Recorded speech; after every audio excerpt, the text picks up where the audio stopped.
The ultimatum arrived on a Thursday evening, delivered by my mother at the kitchen table, where I had eaten breakfast for the first 18 years of my life. She slid her coffee cup to one side, folded her hands, and said, "Him or us. You have until Sunday." I was 32 years old. I had been married to Dario for 7 months. I looked at her hands on the table. I looked at the coffee cup. I said I would think about it. On Sunday, I called her back and told her I had thought about it. What my family understood that call to mean was that I had chosen Dario over them and that the consequences, the severed dinners, the removed name from the company's emergency contact list, the silence at the holiday that year, were the natural result of a bad decision I had made freely. What they did not understand was what Dario had been doing quietly in the years before I met him, what he had built, what he was still building, and what it meant that the company my father had spent 26 years constructing was, by the time they needed rescuing, sitting on a foundation that had his name in the paperwork. 2 years later, I sat beside my husband in a conference room and watched my family see him for the first time. I'll tell you what they saw. Welcome back to channel, where quiet people hold the deed when the room finally reads it. New here? Hit subscribe and leave a comment. I read every single one. My father's company is called Vantage Interiors. It does commercial fit-outs, office renovations, retail builds, the kind of work where you price the job in April and hope the material costs haven't shifted by August.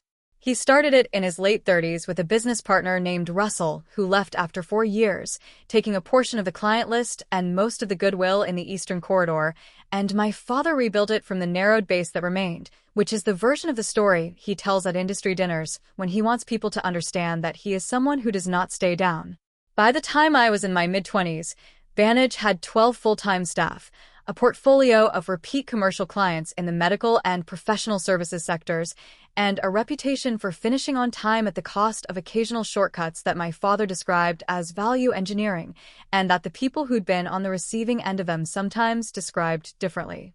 It was not a large company.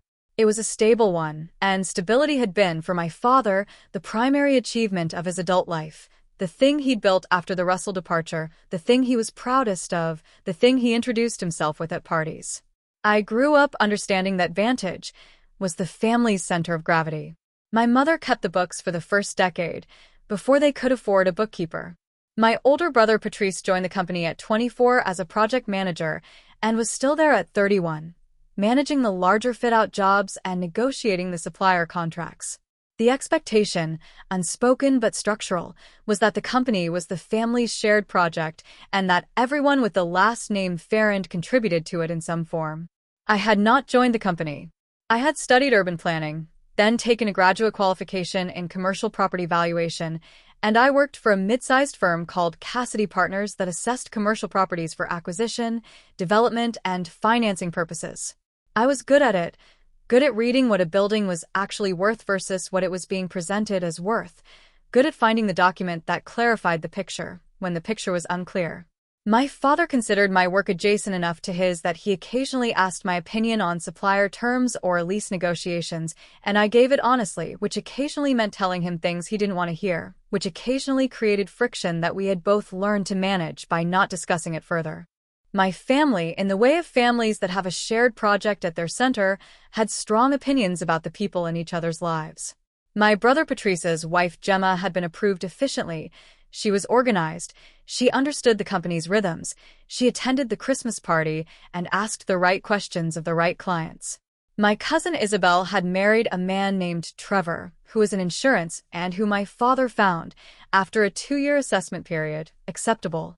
The evaluation process for partners in our family was not formal, but it was thorough, and it had consistent criteria: stability, legibility, orientation toward the kind of life the Farrand family recognized as worth having.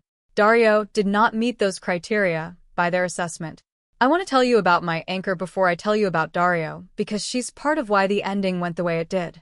My great-aunt Vivian was 84 and lived in a ground-floor apartment in the Beaumont district, 40 minutes from my parents' house.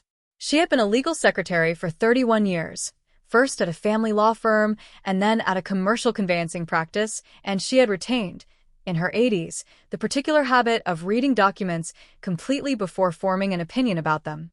This applied to leases, to wills, to contracts, and to people. She was the only member of my extended family who asked Dario, at the first dinner he attended, what he thought about rather than what he did for work. He talked for 4 minutes. She listened without interrupting. When he finished, she said, "You're a patient man." He said he tried to be. She said, "It's harder than it sounds." Vivian had what I can only describe as an accurate sense of time. She understood that things worth understanding usually took longer to understand than people wanted to give them. She called me the morning after the ultimatum and said, "What are you going to do?" I told her. She was quiet for a moment, and then she said, "Good. Don't explain it to them. They'll see eventually." I said I wasn't sure they would. She said, "Then they won't, and you'll still have made the right call." She was, for the 2 years between the ultimatum and the conference room, the one member of my family of origin I remained in regular contact with. She had not been part of the ultimatum. It had been delivered by my mother, with my father present and Patrice on speakerphone from a job site, and Vivian had not been consulted, which was consistent with the way my family consulted Vivian, rarely and usually after the decision was already made. I met Dario Voss at a property valuation I was conducting for Cassidy Partners. The property was a mixed-use building in the Garland Street precinct, commercial ground floor, for residential levels above, that a private equity group was considering acquiring as part of a portfolio expansion. My job was to assess the building's current market value and flag any encumbrances, easements, or structural liabilities that the acquisition price should account for. I had requested access to the building's maintenance and tenancy records, and the property manager had arranged for someone from the building's management company to meet me on site with the files. That someone was Dario. He arrived with 2 folders and a tablet, and a very precise knowledge of every tenancy arrangement in the building going back 9 years. When I asked about the second-floor commercial lease and the break clause provisions, he did not need to look it up. When I asked about the easement on the northern boundary, he pulled the registered document from the first folder and placed it on the table between us without being asked. When I found a discrepancy between the council records and the internal maintenance log regarding the roof drainage work in year 6, he sat with it for 30 seconds and then said, "The council date is when they signed off the inspection. The internal date is when the work was actually done. They're different jobs." He was right. I asked him how long he'd been managing properties. He said, "That's not quite what I do." I said, "What do you do?" He said, "I'm here today because the usual contact is at a settlement. Mostly I work in debt structuring." I asked what kind. He said, "Distressed commercial. Mostly construction and fit-out sector." I noted that and moved on with the assessment, but I thought about the phrase distressed commercial, mostly construction and fit-out sector for the rest of the afternoon in the specific way you think about something when it has arrived at an angle you weren't expecting. We had coffee after the site visit. He asked good questions about the valuation methodology, and I asked good questions about distressed debt, and 2 hours went by without either of us noticing, which in my experience is a reliable indicator of something. We dated for 11 months before he proposed. I knew, by then, what he did in the full sense of what he did. Dario had spent 8 years building a distressed debt operation that acquired the debt positions of struggling commercial businesses, primarily in the construction, fit-out, and property services sectors, at a discount, and then worked with those businesses to restructure their operations rather than calling the debt and liquidating. It was not a rescue charity. It was a financially disciplined operation that happened to produce recoveries for both the creditor and the debtor more often than the alternative. He had 2 partners. The operation was structured as a limited partnership under a holding entity called Voss Meridian Capital. The entity was not obscure, but it was not consumer-facing, and the name did not appear in places where someone doing a casual search on Dario Voss would find it immediately. He had told me this at month 3, in the kitchen of his apartment, the way he tells me most things, directly, without preamble, as though information is simply information and the appropriate response is to engage with it accurately. I had asked him why he hadn't mentioned it earlier. He said, "I wanted to know if it mattered to you before I told you what it was." I said it didn't matter. He said, "I know. That's why I'm telling you now."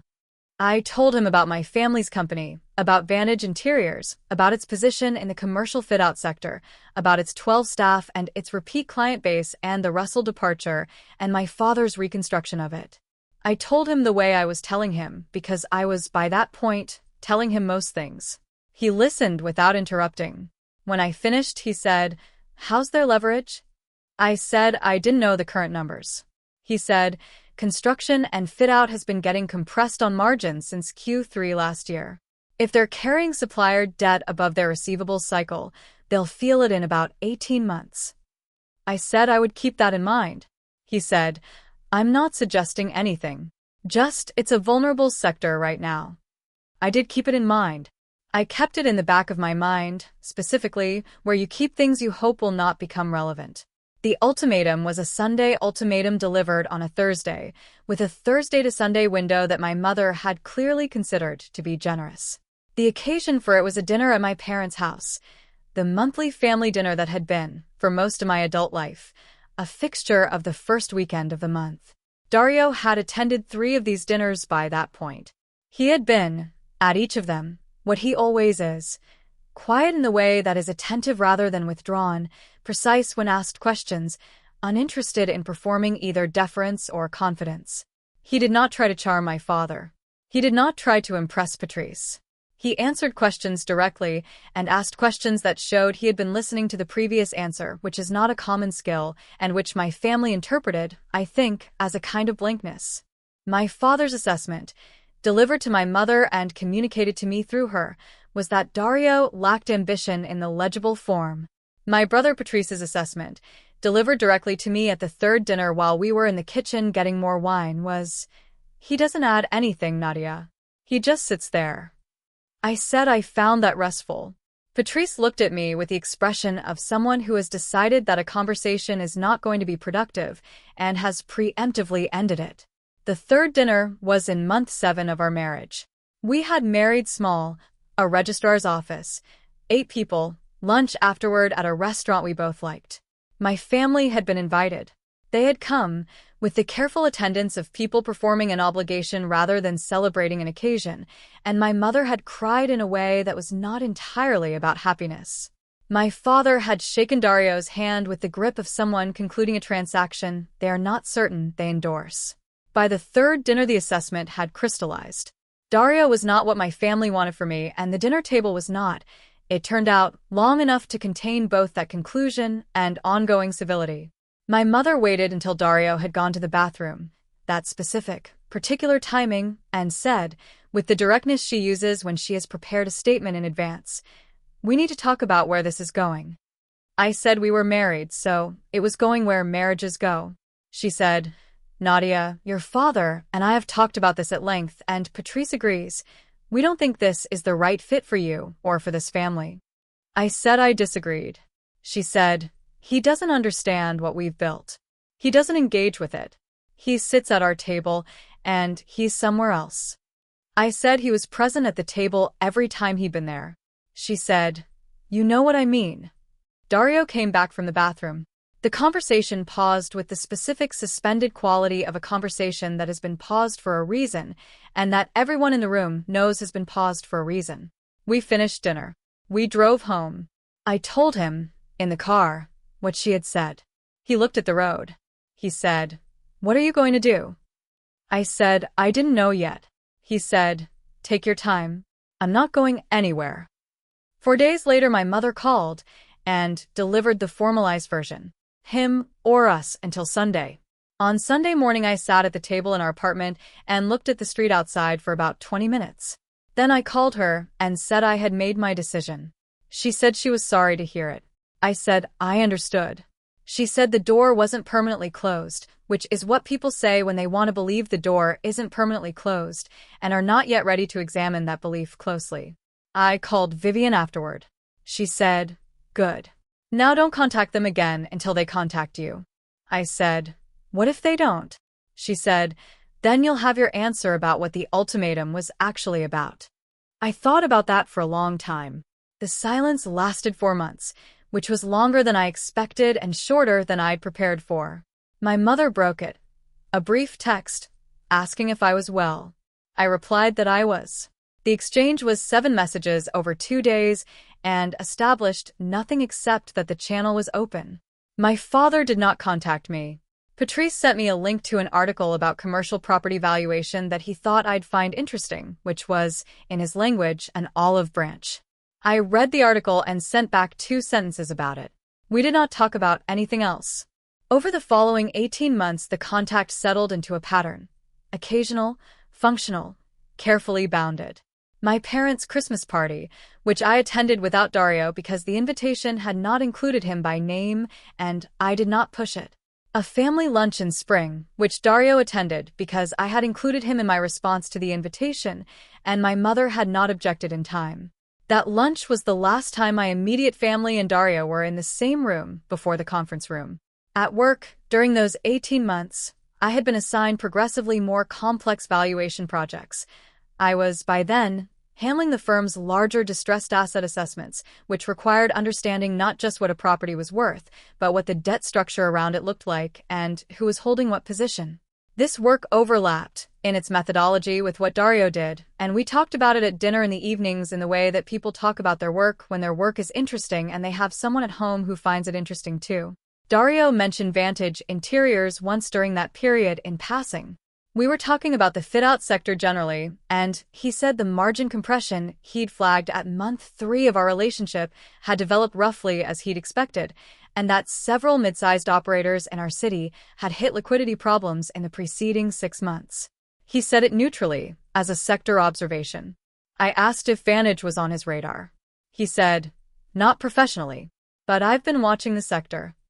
I did not ask what watching meant in that context. I understood what it meant. 6 months before the conference room, I learned that Vantage Interiors had run into what my father would later describe to me as a cash flow situation. What it actually was, in the terms that the documents would eventually make clear, was that Vantage had taken on 3 large commercial contracts simultaneously in a quarter, where 2 of their major suppliers had increased material costs by 11%, and the contracts had been priced at the old cost structure, and the gap between what they'd priced and what they were paying had been covered, initially, by a short-term facility from their primary bank, and the bank had declined to extend the facility when Vantage's receivables cycle had slipped past the threshold the facility terms required. The company was not insolvent, but it needed capital, and it needed it in a form that the primary bank was no longer willing to provide, and the 2 other lenders my father's finance broker had approached had both declined on the basis of the current leverage ratio. I knew this because Vivian told me. She had heard it from my father.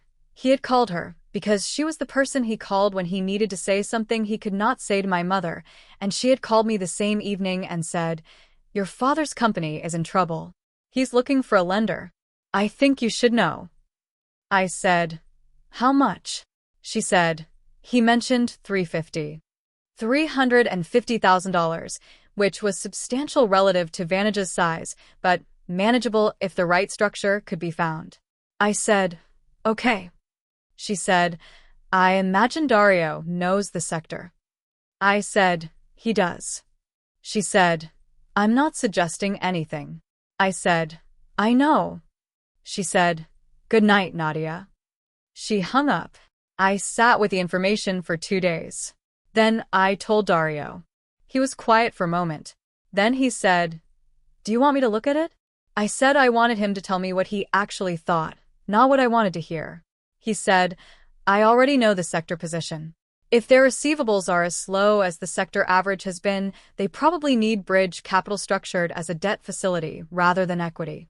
The right lender takes a secured position on the receivables and steps back when the contract's complete. It's not complicated if the underlying business is sound." I said, "Is it sound?" He said, "From what I can see externally, yes. They made a pricing error on 3 contracts. That's not a structural problem." I said, "Okay." He said, "Do you want me to do anything about it?" I thought about the ultimatum. I thought about the lunch where Dario had not been included in the invitation by name. I thought about Patrice's assessment. He just sits there, and about my father's handshake at our registry wedding. I said, "Not yet." Dario said, "Okay." He did not push it. The conference room was my father's idea, in the sense that he had arranged the meeting. He had, through his finance broker, identified 3 potential lenders who would meet with him about the bridge facility. The meeting was structured as a preliminary discussion. My father, Patrice, their accountant, and representatives from each of the 3 lending entities would sit across from each other, and the lenders would hear the situation and indicate whether they were willing to proceed to due diligence. Voss Meridian Capital was one of the 3 lenders on the list. This was not something Dario had arranged. Voss Meridian had been identified by the broker as a legitimate option given the sector specificity and the size of the facility, and the broker had made contact with Voss Meridian's office and confirmed their participation in the preliminary meeting without knowing, because why would he know, that the V in Voss Meridian was the same person as Nadia Farron's husband. Dario had told me, 2 days before the meeting, that Voss Meridian had been invited. He said, "I think you should know before it happens." I said, "Are you going?" He said, "If you don't want me to, I won't." I thought about it for a long time. I said, "Go. But I'm coming with you." He looked at me. He said, "You don't have to." I said, "I know." He said, "Okay." I did not tell my father I was coming. I had been, technically, told about the meeting because Vivian had mentioned it in passing, not because my father had informed me.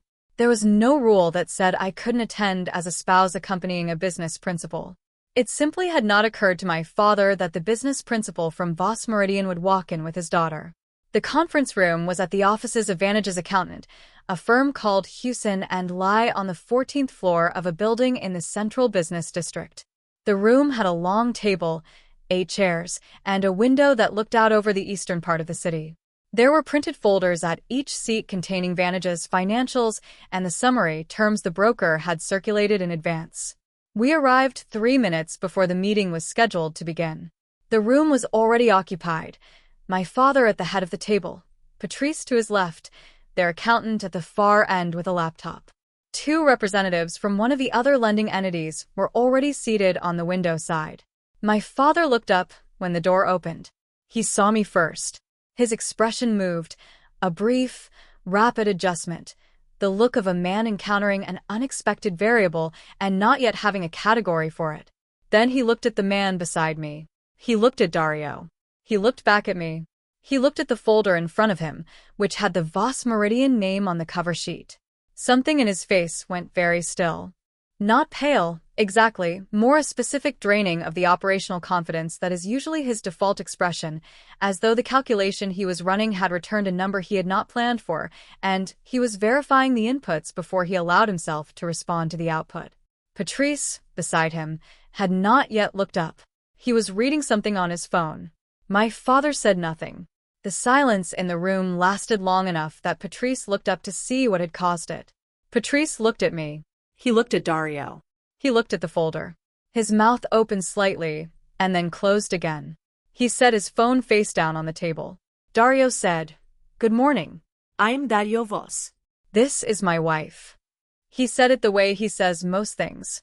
Without performance, without weight on any particular word, just a plain transfer of accurate information. The accountant at the end of the table looked at my father, then at Dario, then at me, and then back at his laptop with the careful composure of a professional who has decided that whatever is happening is not his to navigate. My father said, "Nadia." I said, "Hi, Dad." He looked at Dario again. He said, slowly, "Voss Meridian." Dario said, "Yes." My father's hand, which had been resting on the folder, moved a few centimeters and then stopped. He said, You've been following our sector." Dario said, "I work in distressed construction and fit out. Your company's in that sector." I was aware of the general situation, yes. My father said, "How long?" Dario said, "I've known about the facility gap for about 6 months. I've known about the contract pricing issue for a little longer." My father looked at me. I met his eyes and said nothing. The room was very quiet. One of the representatives from the other lending entity shifted in his seat. Patrice said, "You knew about this." He said it to me. I said, "I knew Dario's firm worked in this sector, yes." Patrice said, "And you didn't." I said, "It wasn't my information to share." And no one asked me. That last sentence sat in the room for a moment. Patrice looked at the table. My father looked at Dario. The expression on my father's face was the expression of a man who has just been required to update a large number of conclusions simultaneously and is experiencing the cognitive weight of that process. The meeting proceeded. This is the part that surprises people, I think, that after that moment of recognition, the meeting simply continued.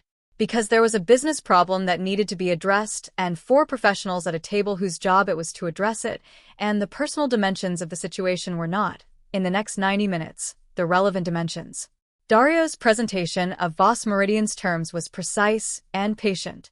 He had reviewed Vantage's financials in advance, and he described the structure he was proposing, a secured bridge facility against the 3 contract receivables, at a rate that was standard for the sector and the risk profile, with a repayment schedule tied to the contract completion milestones, without condescension and without any visible awareness of the fact that he was sitting across from his father-in-law, which I think was the single most impressive thing I have ever watched him do. My father asked questions. They were good questions, specific, financially literate, oriented toward understanding the downside scenarios. Dario answered them directly. Patrice asked 2 questions and received 2 direct answers. The accountant asked about the security structure, and Dario walked him through it clause by clause. At the end of the meeting, my father said, "We'll review all 3 proposals and be in touch through the broker." Dario said, "Of course." He gathered his folder and stood, and I stood beside him. At the door, my father said, "Nadia." I turned. He said, would you stay for a few minutes?" Dario looked at me. I looked at him. He said, "I'll wait downstairs." He left. I sat back down across from my father. Patrice was still at the table. The other representatives had gone, and the accountant was packing his bag. My father looked at me for a long moment. He said, "You knew who he was from the beginning?" I said, "Not from the beginning. He told me about 6 months in." He said, "And the company, our situation. You knew about that too." I said, "Vivian told me 6 months ago." He said, "And you didn't say anything." I said, "You gave me an ultimatum, Dad. You told me to choose." Issues. No one called me after that and asked my opinion about the company. He was quiet. The accountant closed his bag and left without saying anything. Patrice looked at his hands on the table. My father said, "The terms he's proposing are the best of the 3. I said, "I know." He said, I'm not saying that's why." He stopped. He started again.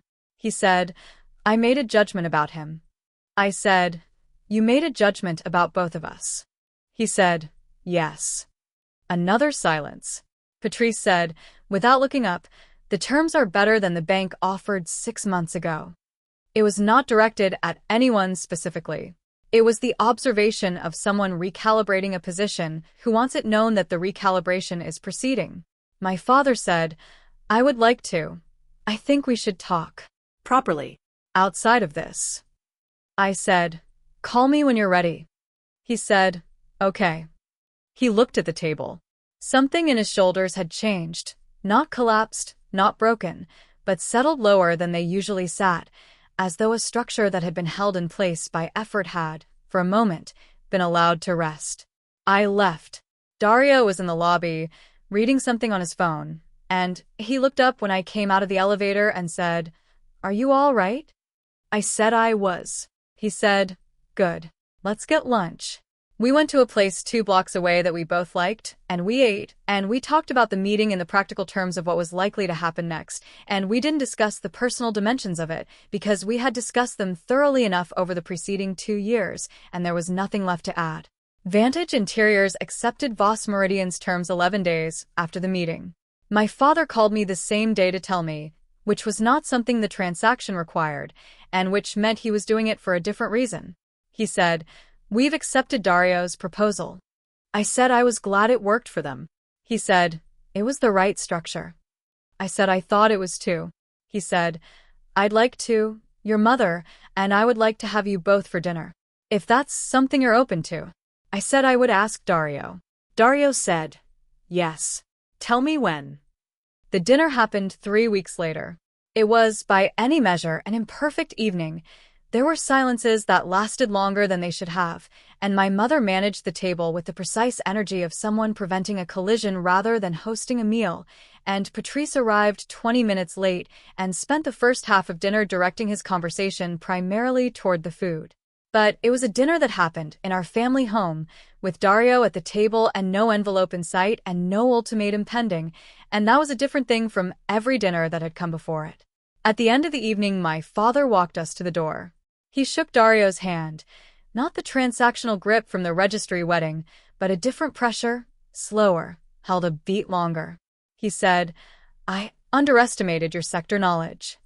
It was the most indirect thing I have ever heard anyone say, and it was also, I understood, an apology translated into the only language my father reliably speaks. Dario said, "It's a complicated sector." My father said, "Yes." They stood there for a moment. Then my father said goodnight and went inside. Vivian called me the next morning. I had not told her about the dinner. She said, "Your father called me last night." I said, "What did he say?" She said, "He said Dario knew his numbers." I laughed. She said, "That's a great deal from him." I said I knew. She said, "Are you happy?" I said I was. She said, "Good. That's what I needed to know." She hung up. The bridge facility was repaid in full 14 months later, when Vantage's 3 contracts completed and the receivables cleared. The relationship between Voss Meridian and Vantage Interiors did not continue beyond that transaction, which is appropriate. You don't need a distressed debt firm when you're not in distress, and Vantage, once the pricing error had been absorbed and the supplier terms renegotiated, returned to the stability my father had always described as its defining quality. What did continue was different, and harder to describe in business terms because it wasn't a business arrangement. My father began calling me, not often, but regularly, and not with operational agendas. My mother came for dinner at our apartment 4 times in the year, after the conference room. Patrice and I had a conversation about 6 months after the meeting. That was the first honest conversation we had had in probably 4 years. He said, in the direct way Patrice does his better things, that he had been wrong about Dario, and that he thought the family had handled the situation badly. I said I appreciated him saying so. He said, "I'm not good at this." I said I knew. He said, "I'm working on it." I said, "Me too." Vivian came for dinner in the spring. She sat at the table by the window and ate and talked, and at the end of the evening she put on her coat and said, to Dario specifically, "You were patient with all of them." Dario said, "They love her. It's not a small thing." Vivian looked at him for a moment. She said, "No, it isn't." She patted his arm once and left. The thing about distressed debt, the thing Dario has explained to me more than once, in the way he explains things he finds genuinely interesting, is that the goal is never to call the loan and liquidate. The liquidation outcome is the failure mode, not the success.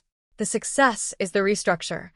The business survives, the debt gets repaid, both sides come out of the process with something they couldn't have produced alone. You achieve it by understanding what the business actually is underneath the distress, what its real value is, what went wrong and why, what the right structure looks like if you can get everyone to the table. I think about that framing sometimes when I think about what happened with my family. The ultimatum was the distress event. What came after, the 2 years of silence and recalibration, the conference room, the dinner, the phone calls, the imperfect and ongoing process of people revising their models of each other, that was the restructure. It was not a rescue. Nobody was rescued. It was a renegotiation, conducted slowly and imperfectly, of the terms on which people who love each other are willing to be in a room together. I did not engineer it. Dario did not engineer it. We just showed up, accurately, and let the document speak. That's my story. An ultimatum, a conference room, and a handshake that meant something different the second time. If you were sitting across that table from your own family when the folder opened, if you watched their faces change in real time, would you have said something in that moment? Or would you have let the room do the work? Drop your answer in the comments. Drop a comment, hit subscribe, and I'll see you in the next one.